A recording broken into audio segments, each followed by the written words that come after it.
You're listening to the We Are Libertarians podcast network. Find all of our shows at wearelibertarians.com. Are you a diehard comic book collector?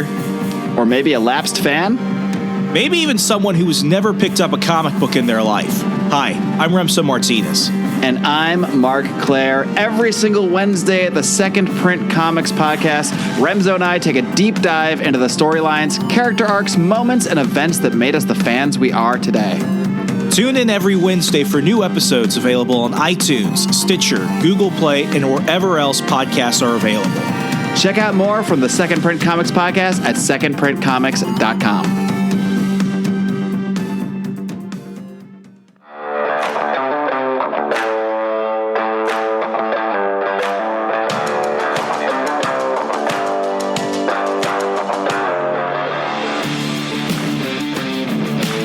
Prepare yourself. You're on the run with Remso W. Martinez. Contrary to popular belief, two things are a fact. One, I was not always a lady killer. Two, I was not always this awesome. It takes a lot of work to be me and to be how awesome I am. It's continual work. I mean, beauty is pain, my friends. Beauty is pain. And when you're living the life of the most interesting man in the world, it takes a little bit of effort. I'm just, kidding a little bit. Not really, kind of, sort of. Today we're reacting to my internet crush, the awesome Courtney Ryan. She is a YouTuber who goes and gives out advice to men to help make men more confident in how they approach women. As my girlfriend calls her, the woman on YouTube who convinced me to buy myself a denim jacket. It's actually really decent channel. I really like it, and decent. I mean, she's gone up close to 500,000 YouTube followers in less than a year, and her videos are racking up. I think one of them broke 1 million views the other day. She does a phenomenal job. I am nothing but respectful as to how much hustle she has and how fast she has grown. So I am here as a layman, just giving my 2 cents, and somebody that I think has helped me out, and I think it helps you out. I mean, what I have loved about the last couple months of this show is that we've actually been diving more into dating and relationships, and one of the things that I really enjoy, that you have really enjoyed, the listeners, is getting insight on how men and women think, especially about each other, and how we understand and don't understand each other. So, what I appreciate about this channel is it's taught me not just about style, but also it's made me rethink my mindset towards certain things. Yeah, I've been in a 6-year relationship. I'm getting married, but there's still things about my own fiance that I'm learning, and sometimes it helps to hear it from somebody else. It's just a fact of life. So I went ahead and pulled up a recent videos of her. It's 5 traits of a high value man. And I'm just going to go ahead and give my reactions throughout it. We'll play some of the audio, maybe the whole episode here, and let's go ahead and talk about it online afterwards. So away we go. Oh, and before we start, if my fiance is listening to this, sweetheart, I don't like brunettes, so just saying. Hi everyone, welcome back to my channel. If you're new here, I'm Courtney Ryan, and today I'm going to be going over what makes a high-value man. So if you're a high-value man, you should be looking to attract a high-value woman, and a lot of you comment what you think that is, and I'm going to do a video all about that in the future, so stay tuned. I'll just go ahead and be straight. When I started dating in college, the women I was dating were not what I would consider high value, and by that I mean they like to party. And they were typically the women who you would go ahead and see at a place, and, like most women, they start out being really pretty, they've got a nice smile, and then immediately, deep down, you're about to make some pretty bad decisions with that person. So just off the bat, boys, if that's your first inkling, you're probably not going to be dating a high-value woman at that point. But in order to attract a high-value woman, you gotta be a high-value man, right? And just like anything else, I think there are a ton of misconceptions about what a high-value man actually is, the same way there's misconceptions about what a simp is or what an alpha male is. If you have an OnlyFans account, or if you're constantly flirting and white knighting for random hot e-thoughts on Twitter, you're probably a simp. Check out my episode with Maya Master called Confessions of a Satirical Twitter E-Thought, and you'll know exactly what we're talking about. And let me tell you, Dan Bilzerian is not it. So the biggest misconception I think that I see is just because a guy has money, he's high value. And that could not be farther from the truth. A high value man brings value to the world in some way, shape, or form. And just because a guy has money does not mean he's high value. I feel like this is something that society kind of knows, but at the same time, it's also one of those things that it's nice to hear it again. I think a lot of people confuse success with a monetary value, but I really think success is what you feel in terms of your own inner peace, your own self-love aspect, as well as your ability to contribute to the world positively. Because I know far too many people who are rich who are just absolute pieces of shit. And they're not people who, even if you wanted to get close to them because you thought you could get, a little something, a little cash money right there, a little pocket change, a little cheddar, they're just people that would make you want to, like, literally jump in front of a semi-truck because they're just terrible people and they don't contribute to the world. And, they're just pieces of shit. So, really, really remember that. Money doesn't make the man. Man makes something out of the man. So today I'm going to be going over 5 things that make a man high value and why that is the case. So number 1, we have authenticity. So authenticity is being unapologetically and authentically yourself. So you don't care what people think about you. You aren't constantly worried about people pleasing or what everyone else wants you to do. You do what makes you happy, and the people who do that are always the happiest. Nothing is sexier than a guy who knows what he wants, who he is, and isn't afraid to say that even if it goes against the popular opinion. This is also someone who doesn't feel the constant need for validation or to prove himself in order to feel like what he's doing is okay. He does it because he wants to and not because everyone else is saying he should. I see something like this when it comes to, like, the comic book community, because I think, the nerd geek stereotype kind of sticks around amongst popular culture. But the thing is, I know people that if I were to show you them, you would never think that they're big comic book nerds or Dungeons and Dragon nerds. I feel like there's a lot of, I don't really call it shaming, because I don't know many people who still go out of their way to, like, make fun of somebody's interests, especially if they can tell they really like or enjoy something.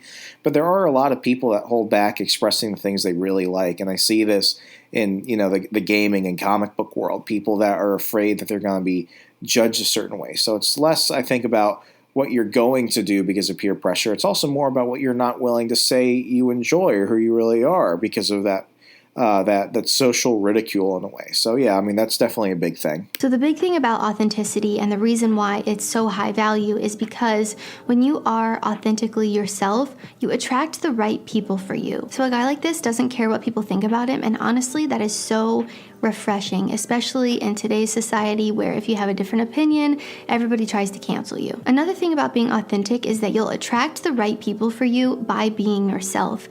What I have found, and I will say this specifically about dating, is that there is literally somebody out there for everyone. And I'm not saying that as like, it's okay, there's plenty of fish in the sea, you'll find your special somebody. I know a lot of people, well, not too many now since I've gotten older, but I know people that are in relationships now with people just because they've kind of settled. It's not even because they really like each other. It's just because, they want sex and maybe someone to buy them dinner. And they also know that if they go out there, it's going to be really hard for them to find somebody because they're just obnoxiously terrible people. So they might as well just settle with each other. That's one situation. I also know some people from college. It's like there's some, and I'm going to sound really mean about it, there's some, like, ugly fucking people in the world. Like, you look at them and you're just like, you're a beautiful spirit, but, like, you're also just an objectively unattractive person.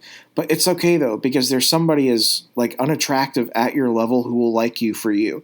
And those people are happy. And ultimately, if you're happy with that person, that's all that freaking matters, man. That's all that freaking matters.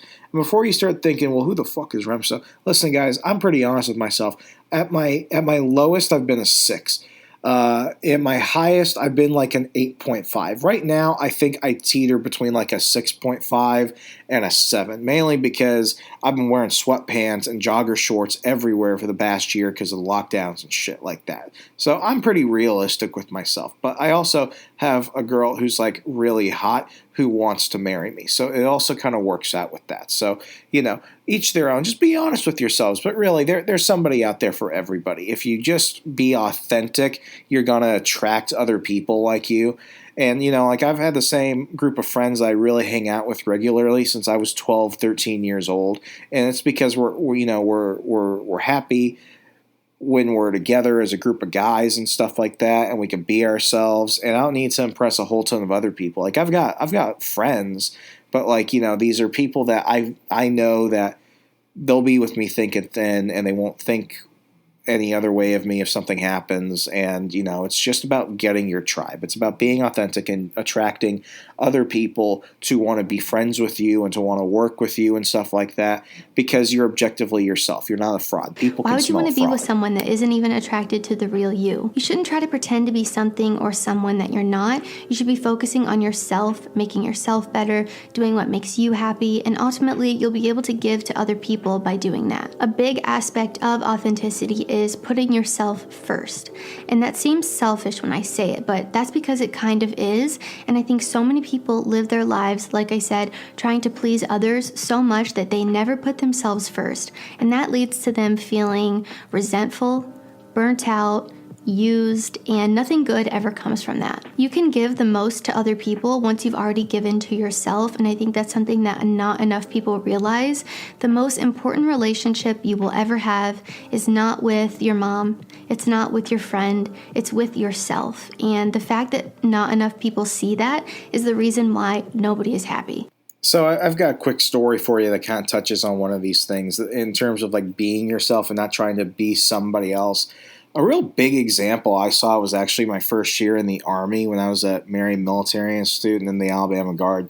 We had this guy. He ended up like he was part of the program. He got through like the initial training course, our version of basic, and he got through the first like cresting phase, the ITC initial training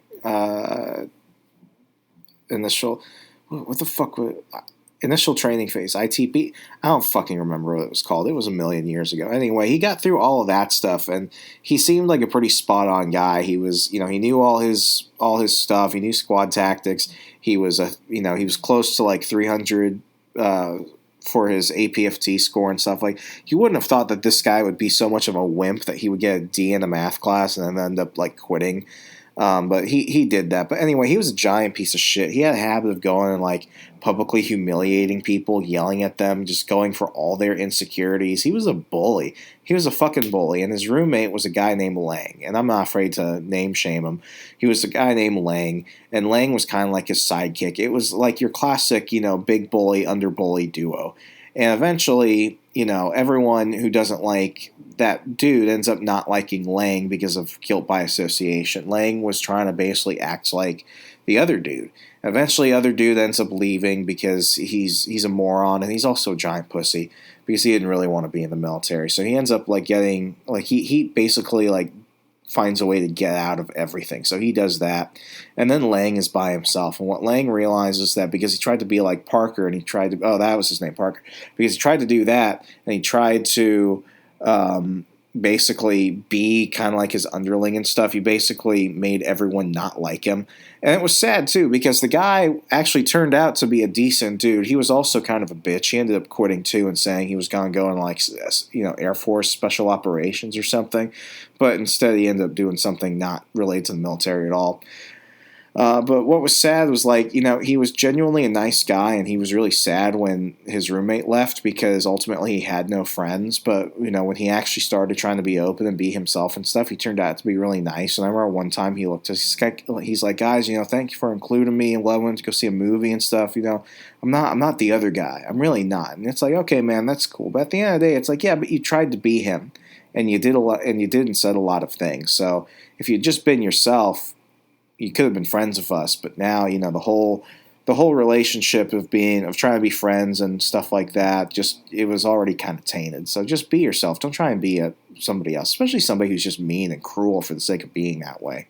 So under authenticity, we have putting yourself first. We also have being able to set boundaries. So again, someone who is authentic and not afraid what people think is not afraid to set boundaries with people. Boundaries free us from feelings of resentment and being used, and you have to learn how to say no to things. The right people in your life will not be offended or not get mad at you when you say no to things that you simply do not want to do. Living in constant fear of what everyone thinks of you or trying not to let people down is miserable, and it might seem like the right things to do short term, but it always negatively affects you in the long term. So focus on yourself. Be yourself, and you'll attract the right people for you that way. And that is what is so high value about this, is that not enough people do this, but the people that do are the ones who are successful, are the ones who go after something that no one said that they could do. These are the people that are able to give back because they've given to themselves and they're happy with themselves and feel that they can do that. So keep this in mind. I know you want to be a people pleaser. I know you don't want to let people down, but if it's starting to make you lose yourself by pleasing other people, that's when you know you need to cut it out. That is something that I really had to learn. I had to learn it the hard way. The hardest word for me to say to somebody was no, because I wanted everyone to like me, and I was always afraid of what people would think of me if I didn't say no. Because of this, I took opportunities and jobs that I really didn't want to because I felt like I was pressured into doing so.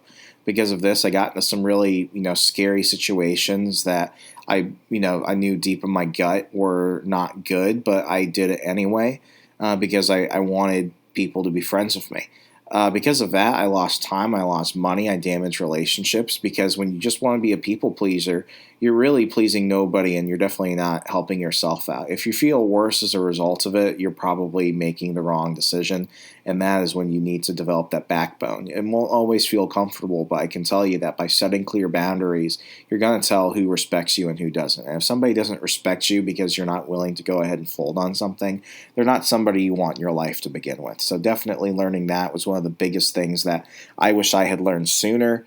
But I learned it the hard way, but ultimately I'm glad I did, because I'm a much more confident person and I can set those boundaries because I'm a man, I'm an adult, and I think anyone who, has something that they feel comfortable with should be able to do it. But if they're not comfortable with it, you need to be able to stand by it, because ultimately the only person that's ultimately going to look out for you is you. Number 2, we have emotional intelligence. And I've touched on this in a past video before, and I'm bringing it up again because I think it's so important. People who are emotionally intelligent are very self-aware, and when you're self-aware, it helps you connect to people, it helps you understand why you're feeling a certain way, it allows you to be more empathetic, and really just allows you to be a well-rounded, better person. Men who are emotionally intelligent are better to be around because not only are they in tune with their emotions, the way that they're feeling, they can regulate all of that, but also they are more empathetic with people. They can lift other people up. They're enjoyable to be around because they're not that negative Nelly in the room that has that woe is me, pity party, the world is out to get me mindset. When you become self-aware, it's a lot easier for you to then find things that you're passionate about, find things that you're interested in. It just comes a lot more naturally to you because you're constantly growing, you're constantly evolving, you're constantly learning and trying to reach your full potential, rather than being stunted thinking that you already know everything. Someone who's emotionally intelligent also realizes that we can't control the things that happen to us, but we can control how we respond and react to those things. So it's all about making the best of a situation and keeping your cool and composure when things get a little bit tough. High-value men don't blow a fuse if someone disagrees with them. High-value men understand that people have different opinions and values because of their prior conditioning in life, and that's okay. Someone can have a different opinion than you, and you can be fine. So I think it takes a lot to realize that, and when someone has reached this level of emotional intelligence, it makes them incredibly high value, amazing to be around, and a great life partner. 3 things that really helped me become a much more emotionally intelligent person. One, it was my first couple years in the Army. You learn a lot about yourself in times of stress, and when you're trying to deal with other people who are different from you in very high risk, high stress situations, you have to really begin to understand your limits, because it's very easy to become angry, rageful, resentful.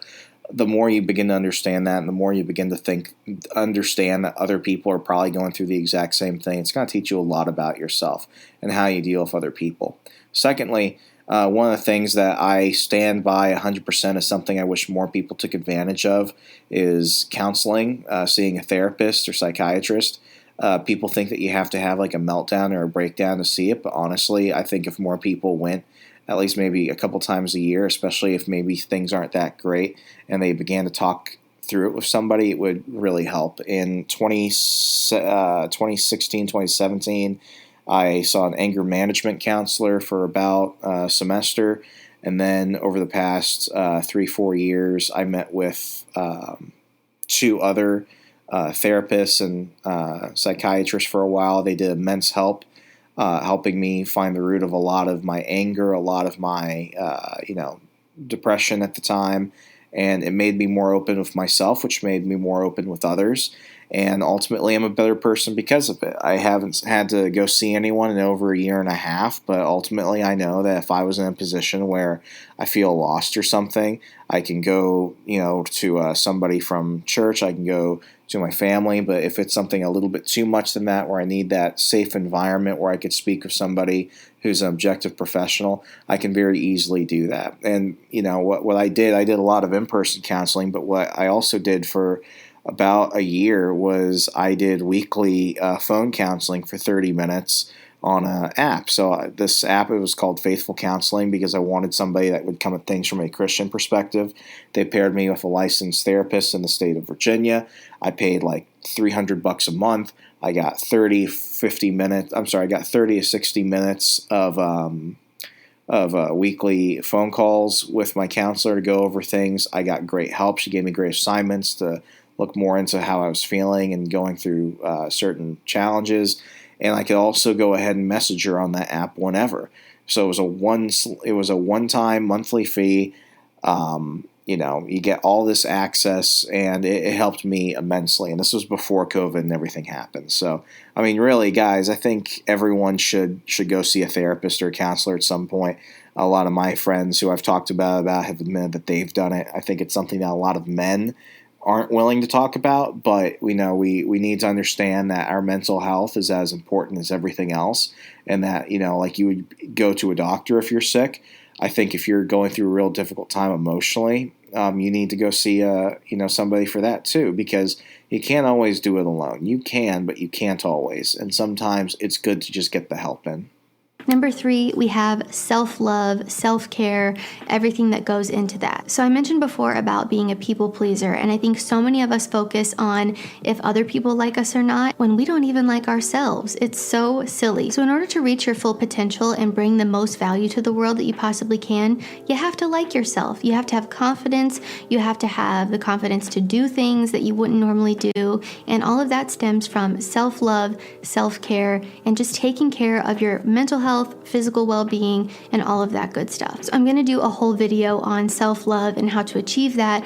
But for now, I think it's important to build that trust with yourself that will help you get to that point. So if you're someone that's currently struggling with this, if you make promises to yourself that you can't keep, if you're constantly self-sabotaging and betraying yourself, all those things are going to negatively affect how you view yourself, and then will decrease your productivity. It's going to make you have imposter syndrome. It's going to make you doubt everything that you do. So if you can make promises to yourself and keep them, make a to-do list and get everything done on your to-do list. Take care of your body. Go for a run. Go to the gym. You could listen to a thought-provoking podcast. You could meditate, read a book, and go to therapy if you need a little help. It's okay to admit that you need help, and high-value men are willing to take that step in order to reach their full potential. That's the thing, guys. I feel like all men, and I'll include women on this, we all want to feel like everything's under control and everything is fine. But if you've been a long-time listener of this show, you understand that nobody's got their shit completely together. And that the one thing that we should do is at least be honest with ourselves, because that's the first step towards anything else. I struggled with alcohol for a little bit.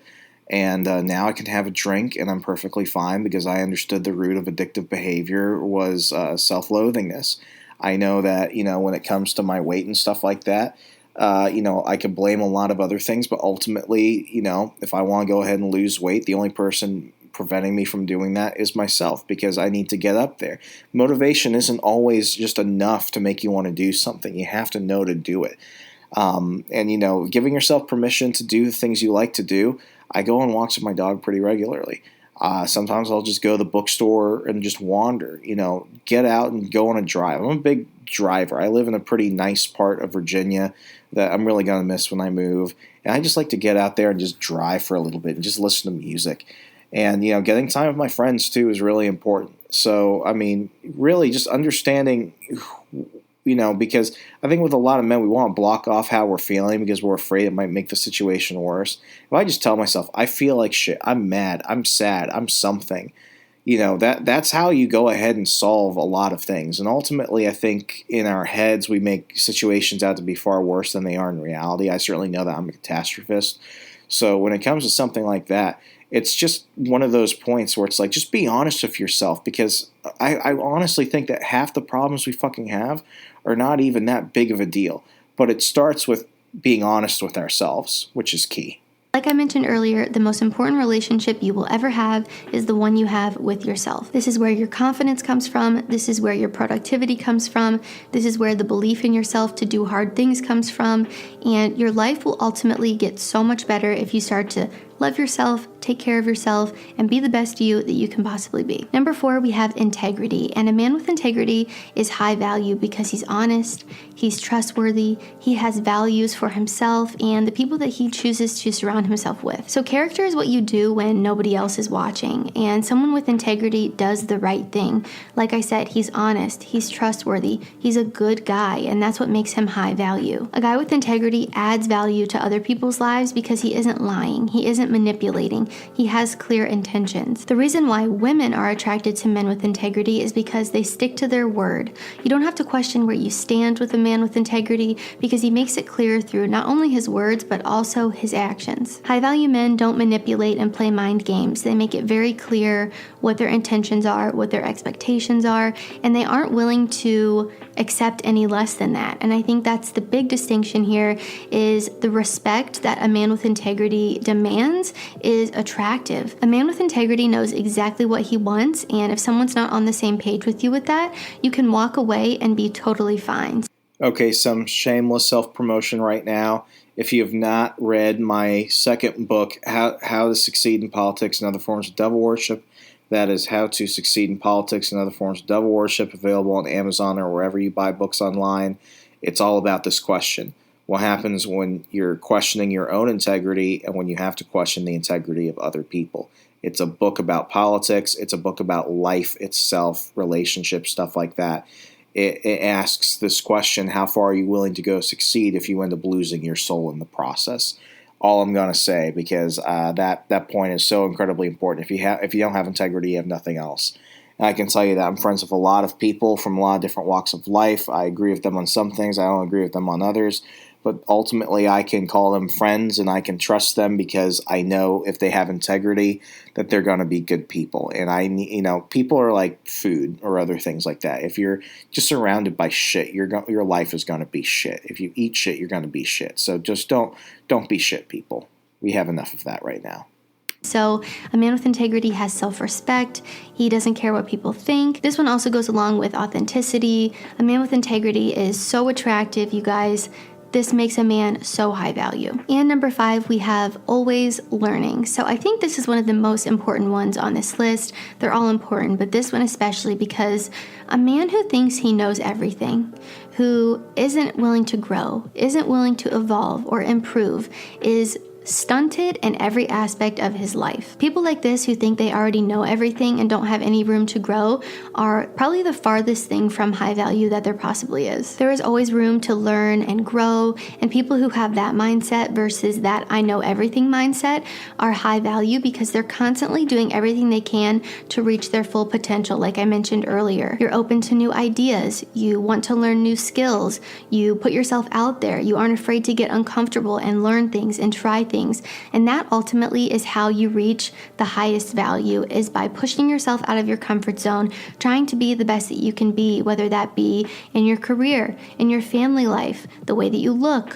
whatever it is and whatever is important to you, you do your best to make it happen. Are looks everything? No, but a high-value man knows when he needs to show up for himself and put his best foot forward in order to get the most out of a situation. Is money everything? No, but a high-value man has a level of success that he wants to reach for himself, whether that be $50,000 a year being a teacher, or $200,000 a year being a doctor. I don't know how much doctors make or teachers make, actually, but you know what I'm trying to say. Success looks different for everyone, and it's not necessarily about how much you make that makes you high value. It's how hard you work to get there and how much value you can then create and bring because of that. So you can make a ton of money and not be high value. I don't think that necessarily makes a man high value. I think it's more about your personality, your character, and what you bring to the table. A high value man is desirable because he makes himself that way in some way, shape, or form. And regardless of what kind of high value man you are, I think there are many different kinds of men that are high value in different ways,